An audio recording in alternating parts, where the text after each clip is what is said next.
Welcome to the Effective Evaluator podcast, where we are dedicated to helping you develop your evaluation skills. I am your host, Lisa Branch.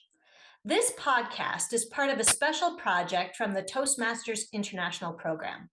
For any of our listeners not familiar with Toastmasters, it is a not-for-profit educational organization that teaches public speaking and leadership skills through a worldwide network of clubs. Each club has the same mission statement, which is to provide a supportive and positive learning experience in which members are empowered to develop communication and leadership skills, resulting in greater self-confidence and personal growth. In today's episode, we will be starting with the foundational reasons why evaluation is such an integral part of Toastmasters and what makes it such a valuable skill for everyone to develop. Joining me today is my friend and mentor, Christina Kruis. Christina enjoys life with her husband, Jan, and their 4 children through sports, family celebrations, and positive conversations that build people up. Also a professional educator and past District 42 director, distinguished Toastmaster Christina Kruis is passionate about being an effective evaluator. Giving valuable feedback is a skill that proves useful in all areas of our lives, personally and professionally. She finds the opportunity to encourage and provide suggestions for improvement is always a joy. Today, we will take home some ideas as Christina shares her thoughts about offering feedback that helps others grow. Christina, thanks for joining us today. It's a pleasure, Lisa. Excellent. Well, I would love for us to answer 2 big questions in today's episode, the why and the who. In other episodes, we'll cover the questions of what we evaluate and how to do so effectively and creatively. To begin, can you tell us why we evaluate and why it should matter to us to develop the skill? Of all the parts of Toastmasters, the evaluation is the part that attracted me and continues to attract me because it's where we learn. As the evaluator, we have lots to learn. And as a speaker receiving the feedback, it is unbelievable what a difference immediate feedback can do for the way we present. So for the speaker, they gain so much because somebody else is watching and has a suggestion for how to do it better. And I think that's what separates Toastmasters from so many other learn to speak programs. It's the evaluations that make us stronger. Excellent. And one of the things that I was reminded of the other day is as we evaluate people, what we're trying to do is to encourage them and to motivate them to learn from what they're already doing well and kind of become more aware of areas that they can improve on and then be able to focus on that areas and become even better than what they already are. And so I see the evaluation as a way of providing that kind of feedback so that people can continue to grow and again have that a little bit more of that awareness of what they're doing or what they're saying or how they're coming across. I think a lot of people join Toastmasters or join a group for how do I learn to be a better speaker because they're afraid. They don't know what looks right. They don't know how to get it right. And so the evaluator role that we have in our Toastmaster meetings and in our program actually validates that I got something right. And in doing that, the evaluator then provides confidence. And once we have confidence as a speaker, then we can carry forward. And I think that's probably the biggest gift. It's not that we're better speakers or we're better leaders, it's that we're more confident contributors to society. And I think that's the magic gift that the evaluator gives. So we often say, we'll sandwich. We'll tell you something you did really well, something you can improve on, and this is what you do great, keep it going.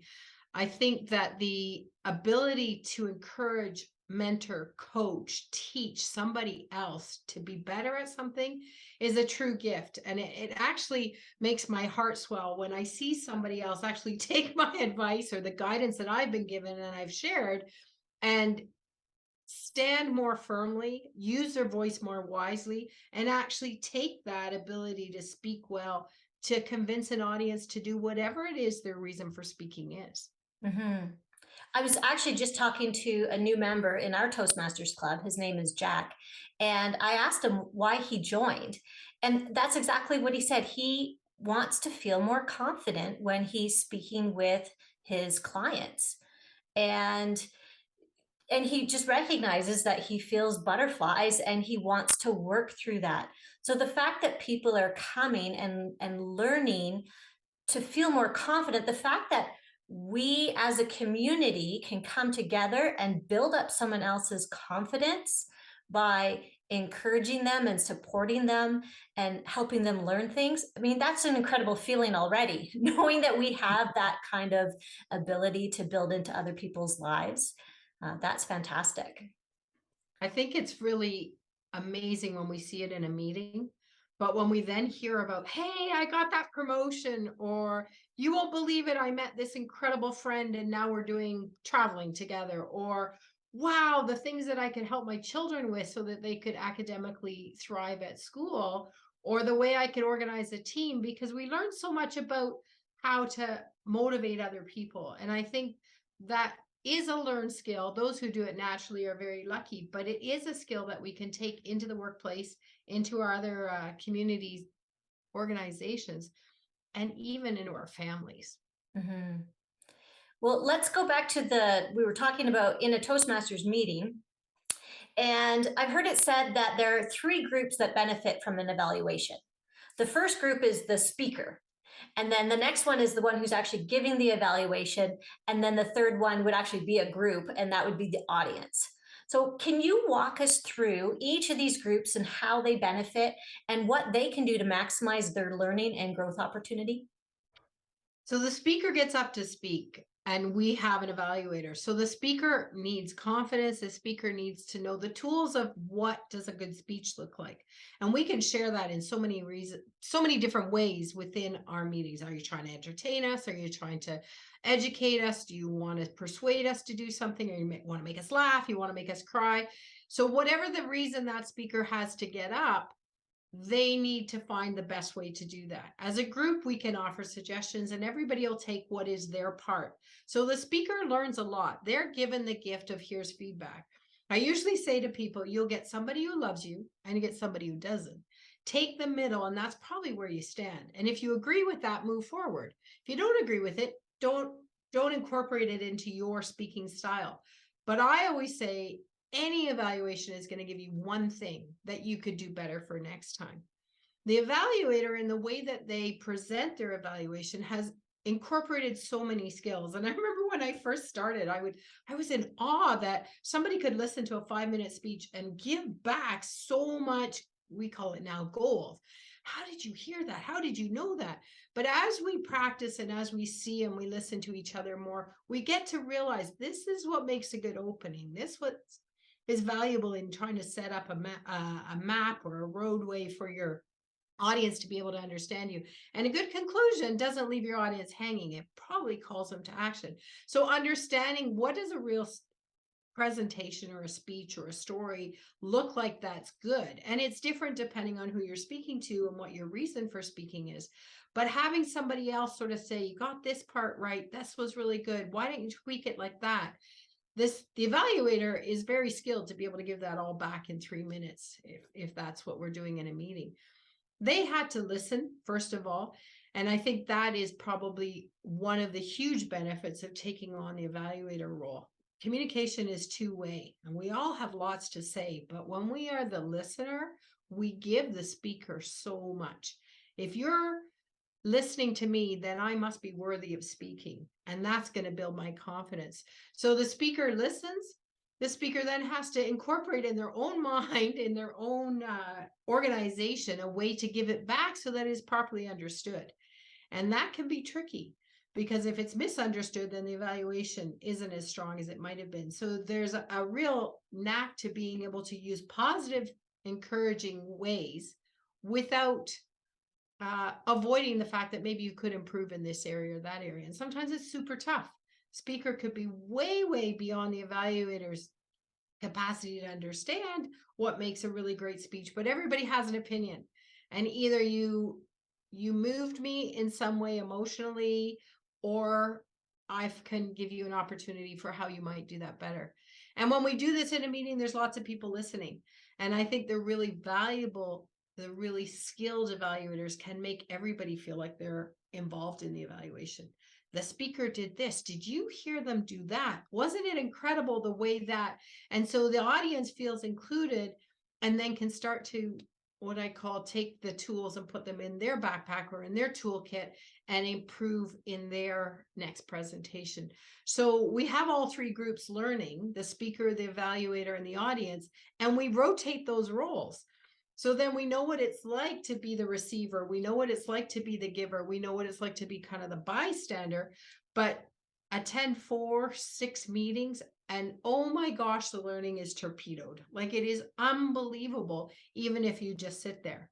But I'll always say to people, if you want to turbo learn, you got to turbo do. And you got to get in and try it. Oh, I'm not good enough. I don't know. I said, just do it. Just do it and we'll support you through it, whether you're the speaker or the evaluator. And I think that those two components make our meetings so strong, in that there's an educational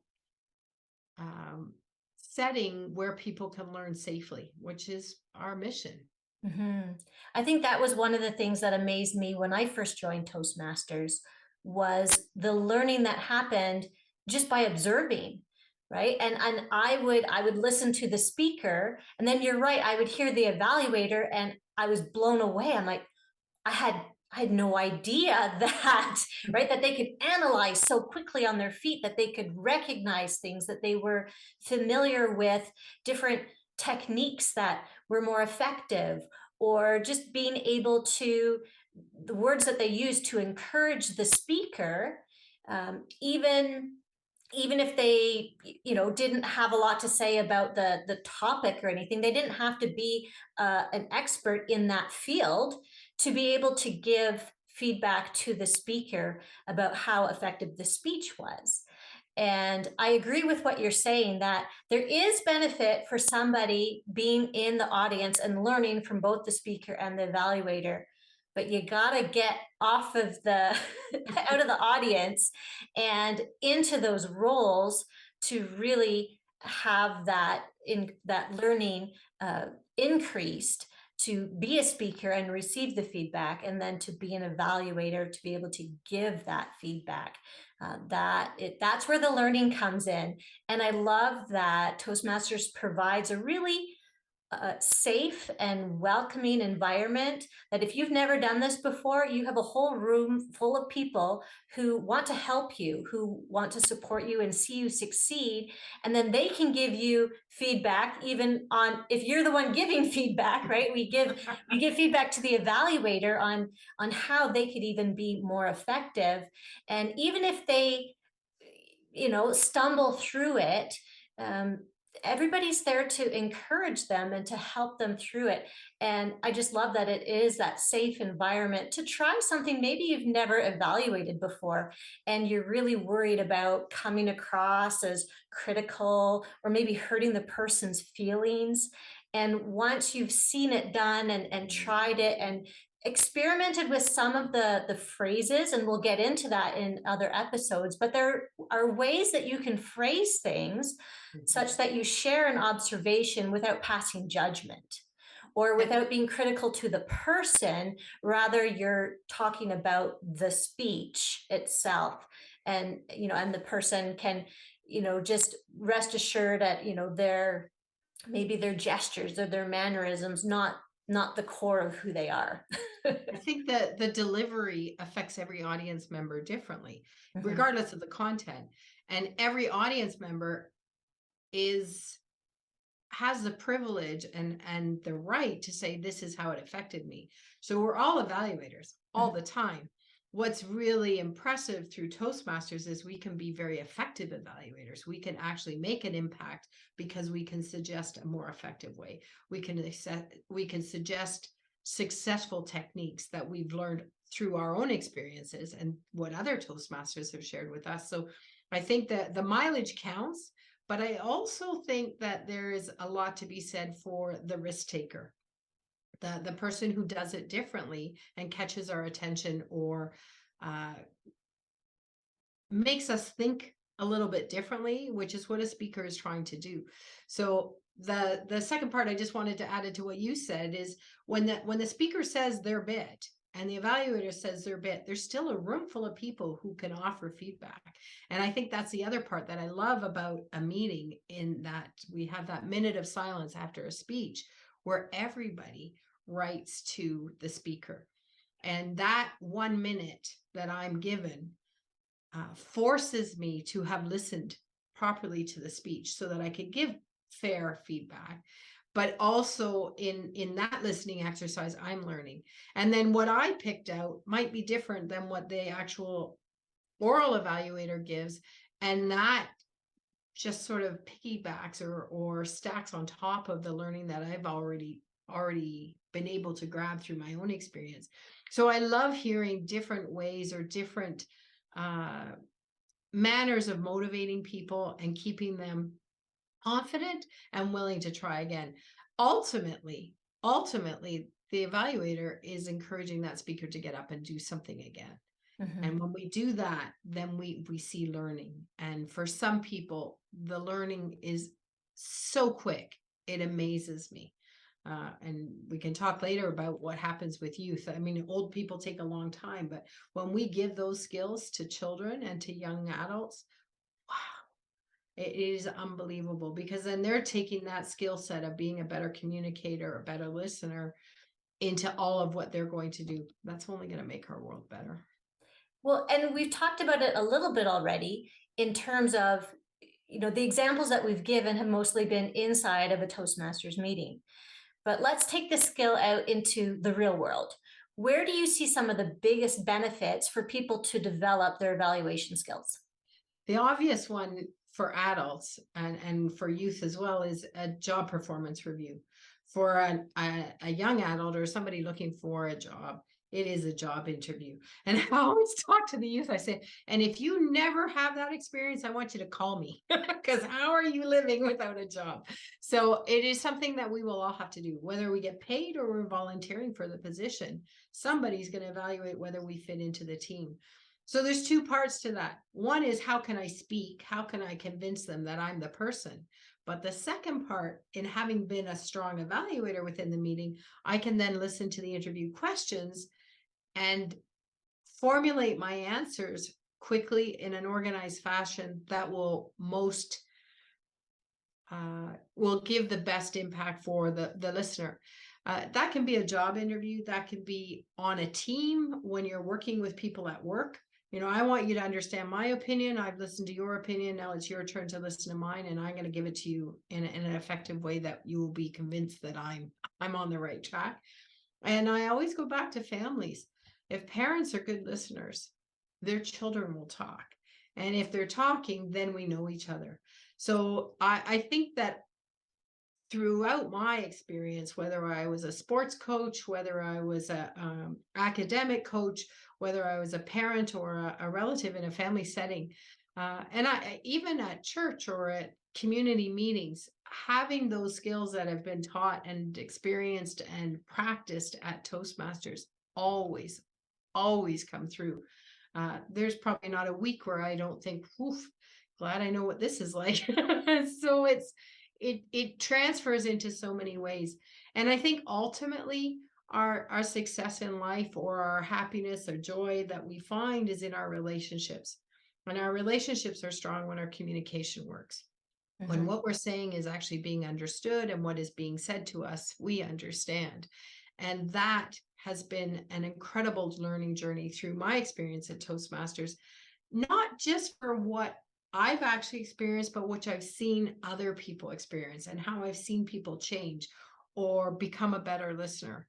And everybody wants to hang out with a good listener. Mhm. Everybody wants to hang out with somebody who has something positive to bring to the table. And we learn how to be positive and encouraging, uh, building people up and giving people a voice so that their opinion matters. I agree. And I love how it can be both professional, right? Say you've been promoted and now you're a manager of people and you have to give. feedback to them, and maybe you've never done it before. So developing the skills so that you can be a better manager, but also connect with your colleagues and your employees in whatever position that might be.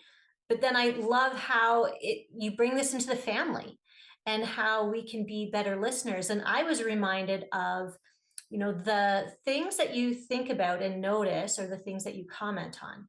So if I am looking at my child and their performance, right, and I'm just looking at the ways that they're missing the mark, then those are the words that are going to come out, and it's going to sound critical. But if I'm looking for the good things, right, the Mm. things to encourage and to help motivate them, then those are the things that I'm going to be giving in my feedback or my evaluation. And I love how it does. It creates that connection and builds the relationship. And who knew that an evaluation skill, which we might just consider to be more professional, how it really Mhm. does enhance relationships and be able to build that again professionally and personally as well. I've So, I've heard it so many times where people said, "Oh, if I'd been a Toastmaster 10 years ago or 25 years ago when I was running a team, I can't believe what I did to my subordinates when I was giving them feedback." Today I know that I'm the mentor and I can build people up. And when I build my team members up in an organization or in the office or out on the rig or whatever it is, then I end up in a better position. And I always think it's a really good thing to surround yourself with people that are going to make you look better. If you're helping them, they're only going to help you. Um, Much more than look better, but achieve the task or be successful in the goal, whatever it is. It's funny what you were saying about when you can see the good. And I think about an athlete trying to score a goal, whether it's a hockey net or a soccer net. They're attracted to the goalie, but what they need to start looking for is the space around. And sometimes we get so focused on one thing, we forget all the white space around. That is what's going well. And when we can bring that to the forefront with our children or with our coworkers and say, but you're missing where you're talented. You're missing that you're really good at this. We're so glad you're on the team because we don't have anybody else who sees the world like you do. Or I don't have anybody else in my life that makes me laugh the way you do. That's a relationship builder. That's a strengthener between two people or a group of people. So being able to find not just what sticks out, but the things that are behind or around as well, uh, can totally change the way we see people. And mm, I've seen that happen where people will take a step back and then realize, they're actually the really funny guy. Although they're always funny, they are making us laugh. And we'll work on the serious stuff later, whatever, but recognizing people's strengths is a great thing. And every club, every work office, every volunteer team or every meeting needs different qualities and criteria or people that bring different things to the table. If we were all the same, we'd never grow at all. So mhm. I love having the really funny person try to help me make a speech more humorous, or the person who's really strong in vocabulary to take a paragraph and do it in 2 sentences. Those are things that when we start out in giving presentations, we don't even know are available to us to make Mhm. that presentation look better. Right. And I just have to share that one of the reasons when I started Toastmasters and I completed a bunch of projects and I learned as a speaker, but one of the things that kept me coming back as a mom who works from home, uh, but doesn't really get a lot of accolades from the kids at that stage in life. One of the things that kept me coming back was because, man, my Toastmaster friends had such great things to say about me. So true. They appreciated me. They told me the things that I was doing well. And you know what? It's a good feeling. And so I think just again, what you were saying, that reminder of, we not that you want to flatter people, but we just have an opportunity to speak to people's strengths, to see them, to let them know that we appreciate, that we benefit from their gifts and from their strengths. Mhm. And like I think I think all of us are dry to an extent, right? We all need to be encouraged and have that dripped on us. So join a Mhm. Toastmaster club and have that weekly refreshing of people who are saying great things about you. It's so true, actually, because it it was great to go to a meeting and be told that you were good, but what it did for me as well was I was gonna show up with my best game because I knew I was gonna get that evaluation. I wasn't gonna wing it. I wasn't gonna just pull it together at the last minute. I wanted to do the prep and and it's through that preparation that we really learn. If we can understand that what we do before we get to the meeting is what makes the meeting so great, then our meetings are fabulous. Everybody's coming to the table and preparing their speech or being ready for the evaluation or having that common thread as a Toastmaster to keep the meeting flowing. And so when everybody tells you that hey, you're doing that great and I love the way you do that, you go, well, I got to remember to bring that to the next meeting and I got to bring that. So what else could I learn? What else can make me better? What else can drive me to be more accolades? I'll take it, right?